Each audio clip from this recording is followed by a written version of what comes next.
There is a phrase that Jose Mourinho used when describing what he watched unfold in Atalanta on the 7th of July 2026, daylight robbery.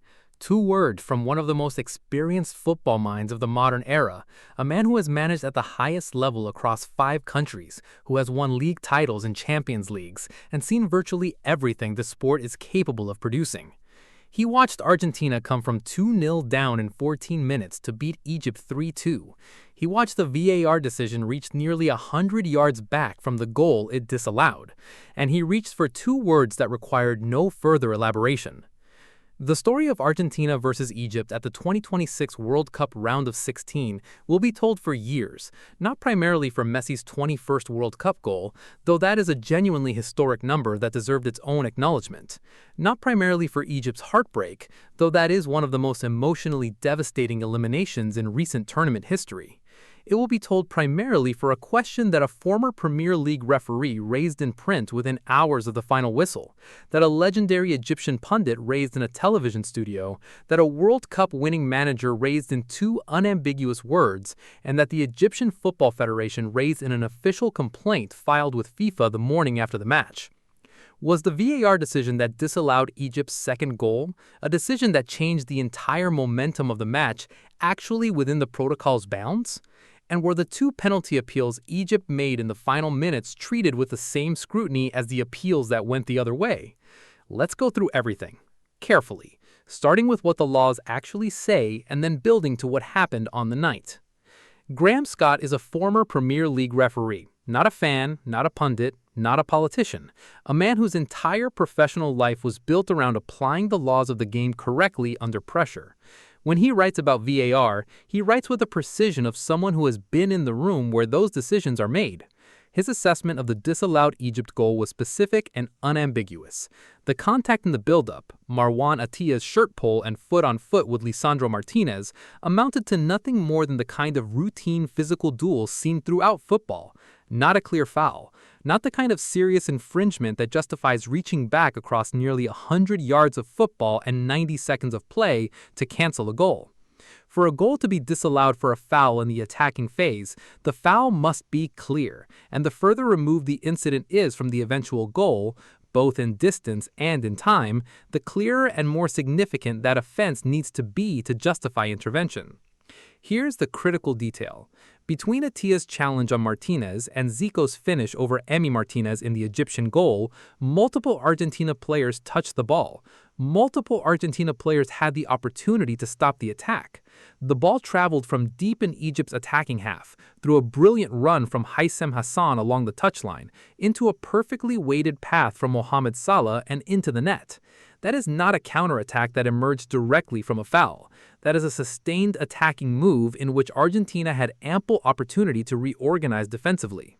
Scott's position that the offside technology and VAR protocol should have a clear, significant foul to overrule a goal from such distance and with such time elapsed aligns with the widely held interpretation of how the attacking phase provision was designed to work. But the disallowed goal, while the most consequential single decision, was not the only flashpoint, and this is where the full picture becomes considerably more complex than a single VAR call. The incident that has generated its own distinct wave of outrage is what happened in the 93rd minute immediately before Enzo Fernandez's winning header. Mohamed Salah advanced into Argentina's penalty area with Julian Alvarez attempting to challenge. As Salah went past, Alvarez stuck out a foot. There was contact with Salah's right foot. Salah went down. Letexier waved play on. Argentina broke on the counterattack immediately afterward. Lautaro Martinez crossed from the right. Fernandez cowered home a header. 3-2. Match over. Egypt eliminated. The Egyptian bench and playing staff were furious, not because a penalty wasn't given on that specific incident, but because VAR did not check it, not at all. The protocol, as described by multiple officiating experts following the match, is that VAR monitors all incidents and makes determinations about whether to intervene when there's a clear and obvious error. Both of Egypt's penalty appeals in the final phase were reviewed by VAR, which found no clear and obvious error. That is what the official account says. What Egypt experienced and what their post-match testimony describes is something different. They say VAR did not even check the Salah incident in the build-up to Argentina's winner. If that is accurate, it represents a failure of the system at the most consequential possible moment, and it is one that sits in sharp contrast to the review that was conducted, for a much longer and more attenuated sequence, for Egypt's disallowed goal. Mohamed Abu Trika, the legendary Egyptian midfielder whose career defined a golden generation of Egyptian club football and who was working in the television studio for beIN Sports, put the situation in terms that resonated across the Arab football world. He said it was obvious that Egypt's players felt from the very beginning of the match that the referee was against them, and he described that as a lethal feeling. He wasn't endorsing the allegation. He was describing the psychological reality of what happens when a team believes the officiating environment is hostile. You stop playing the game that is in front of you and start playing the game you think you're being asked to play. That is not an accusation. It is a description of football psychology. And it is the context in which Egypt's performances in the final 14 minutes of that match needs to be understood. Mido, the former Egyptian and Tottenham Hotspur striker, said something even more pointed. He said that today would have been a scandal for FIFA had Egypt knocked out Argentina, because FIFA would have lost millions in sponsorship money. He said rescinding a player's red card by phone at a World Cup, a direct reference to the Balogun affair, and bullying the referee into reversing that decision is abuse that should never have been allowed. He said football is in danger. Those are not casual observations. They are the words of a man who loves this sport and who is watching something he cannot comfortably explain. Now, here is the broader context that makes each individual decision harder to examine in isolation. Argentina have been awarded more penalties across recent World Cup campaigns than any comparable nation. They received 5 in 2022 in Qatar. In the group stage of this tournament alone, multiple Argentine claims were either reviewed and upheld or generated debate. That is not evidence of corruption.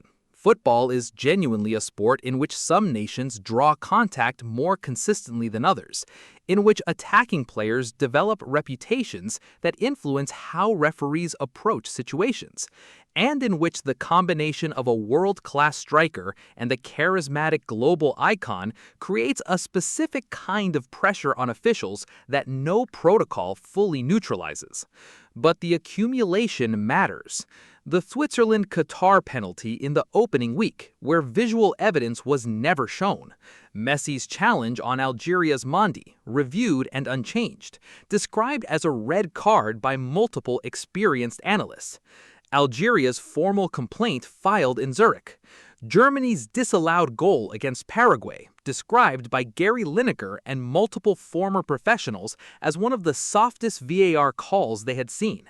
The Balogun suspension reversed in 48 hours through a process Belgium said was conducted without any explanation provided to them.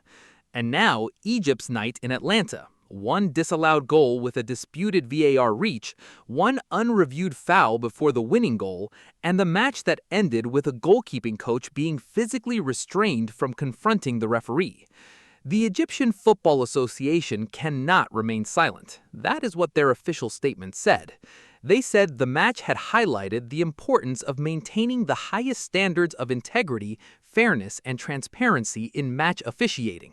They confirmed the EFA president had submitted a formal complaint against Letexier and his assistants. FIFA, asked for comments by multiple major news organizations, has not responded. What remains genuinely uncertain is what a formal complaint produces.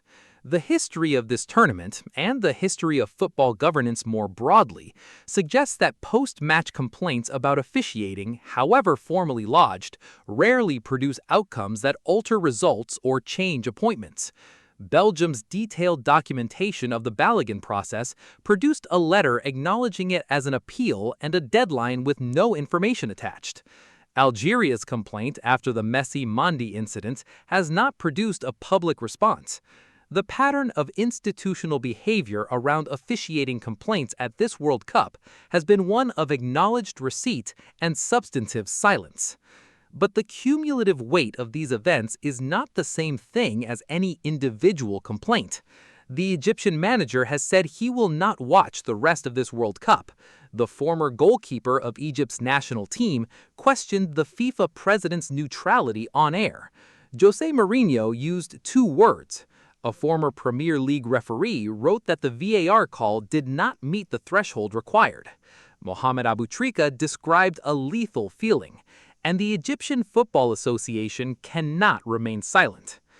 What do you think? When a refereeing expert with decades of professional experience says a VAR intervention didn't meet the threshold, and it happens in the same tournament where a red card suspension was reversed without explanation, where 5 separate officiating controversies have generated formal complaints, does the pattern change how you view any individual decision?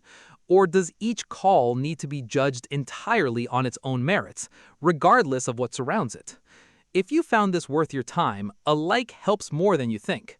Subscribe if you enjoy thoughtful football coverage, and let me know your view in the comments. I read every one.